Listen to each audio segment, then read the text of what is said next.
Buenos días, mi nombre es Yubrasca Bonilla Martínez, estudiante de Derecho de la Universidad Yacambú, actualmente cursando Instituciones del Proceso Penal con el abogado Carlos Castillo Vázquez. El día de hoy vamos a hablar sobre los inicios del proceso penal. Se remonta a sus raíces en el derecho romano, en el que toman origen la mayoría de instituciones como las conocemos actualmente. Al aparecer el principio en el cual es ilícito hacerse justicia por su propia mano y que los ciudadanos deben someter sus conflictos al jefe del grupo social, noción que comienza a desarrollarse cuando se acepta que la autoridad debe adaptarse a normas previas para administrar justicia. El proceso penal es el procedimiento de carácter jurídico que se lleva a cabo para que un órgano estatal aplique una ley de tipo penal en un caso específico. En cuanto a las características, es público, ya que estructura los tipos órganos estatales para solucionar conflictos. Regula el accionar y los actos de las personas que intervienen en el proceso. Las normas procesales rigen la actividad encaminada a la aplicación del derecho penal sobre conductas punibles realizadas dentro del territorio nacional. Su finalidad es buscar, mediante la intervención de un sujeto u órgano jurisdiccional, la declaración de una sentencia positiva o negativa de la pretensión punitiva del Estado. El Código Procesal Penal se encuentra basado en los principios de la Constitución de la República Bolivariana de Venezuela y demás leyes. El mismo se concibe como un instrumento eficaz y necesario para alcanzar la justicia. Para ello no sería posible si no se contara con un sistema probatorio inspirado por esos principios y valores superiores que tienen por norte el respeto a la dignidad humana y a los derechos esenciales de las personas. El sistema penal inquisitorio obtiene su nombre del término procesal inquirir.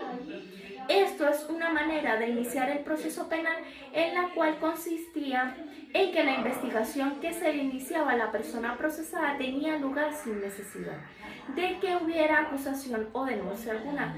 El sistema acusatorio está referido al engranaje y aplicación concertada y sinfónica de principios que informan el proceso, características del sistema inquisitivo.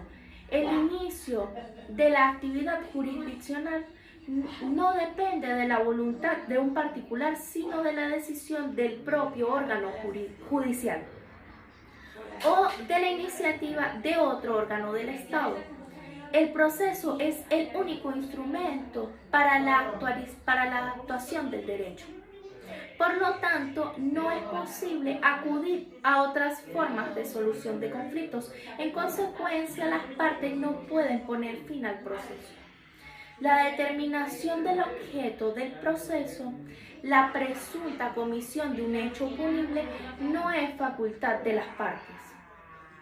Ahora bien, las características del sistema acusatorio: la acusación la propone y sostiene una persona distinta al juez, lo que supone que este último está inhabilitado para iniciar de ex oficio un proceso.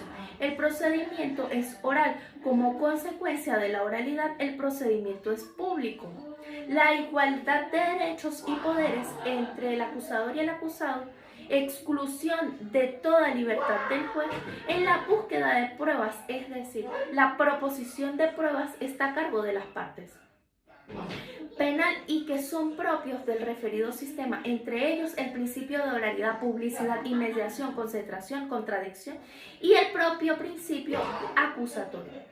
Sistema inquisitivo mixto. En el sistema inquisitivo mixto, los procesos y juicios penales son burocráticos y lentos, escritos en expedientes interminables y que solo la persona que tiene interés jurídico accede al expediente.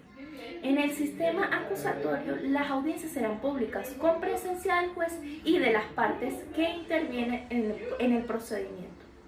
La prisión preventiva es la regla y no la excepción. Los principios que deben regir el proceso penal deben estar en unas normas rectoras que sean reconocidas como principios rectores de nuestra legislación, por su fundamental sentido del derecho penal, el cual debe estar guiado por normas rectoras y donde se encuentran preceptos orientados a la legalidad, tipicidad, antijuricidad y culpabilidad, que poseen el doble carácter de principios. del derecho penal venezolano y elementos del concepto general e institucional del delito.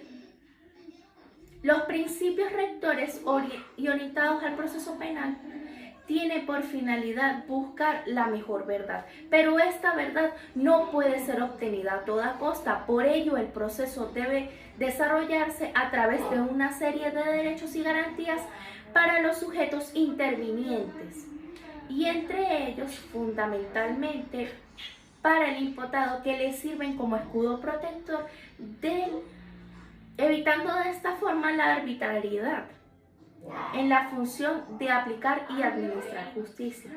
Los principios fundamentales que rigen en el proceso penal venezolano: el principio del juicio previo y debido proceso, artículo 1 del Código Procesal Penal. El juicio previo está relacionado con el principio de exclusivismo de la ley o de legalidad, por el cual toda persona tiene derecho a que se le juzgue conforme no solo a una ley que establezca previamente el delito y la pena, sino también a una ley que señale el procedimiento a seguir.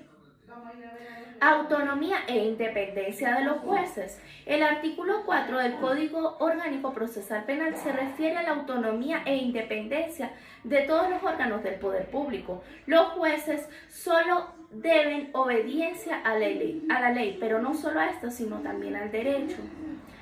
En el ejercicio de sus funciones, los jueces son autónomos e independientes y solo deben obediencia a la ley y al derecho. En caso de interferencia en el ejercicio de sus funciones, los jueces deberán informar al tribunal los hechos que afecten a su independencia. Autoridad del juez. En virtud de esta garantía, el artículo 5 del Código Orgánico Procesal Penal establece lo relacionado a la autoridad del juez.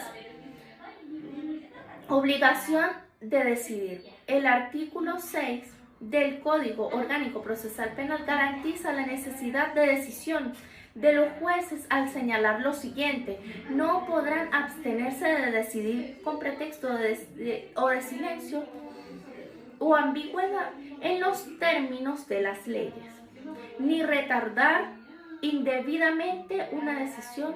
Si lo hicieren, incurrirán en denegación de justicia. El principio de presunción de inocencia. En este sentido, toda persona es inocente aunque se demuestre lo contrario. El imputado tiene la carga de la prueba de su inocencia, sino que el acusador es el que tiene la carga de la prueba de la culpabilidad del imputado.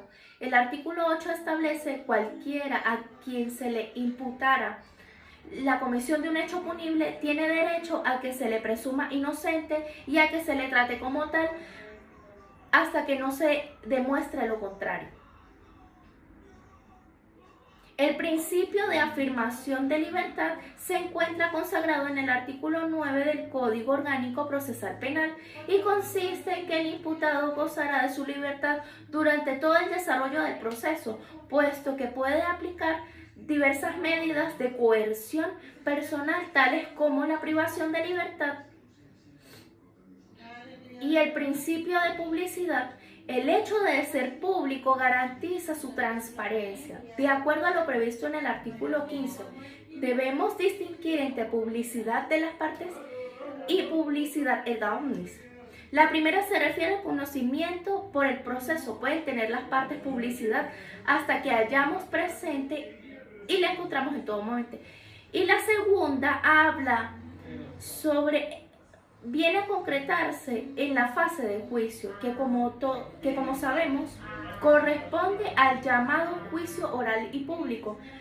Además, la publicidad controla indirectamente la probidad de los jueces y hasta de las propias partes. El principio de inmediación. Este principio está basado en el artículo 16 del Código Orgánico Procesal Penal, el cual establece lo siguiente: los jueces que han de pronunciar las sentencias deben presenciar ininterrumpidamente el debate y la incorporación de las partes. Muchas gracias.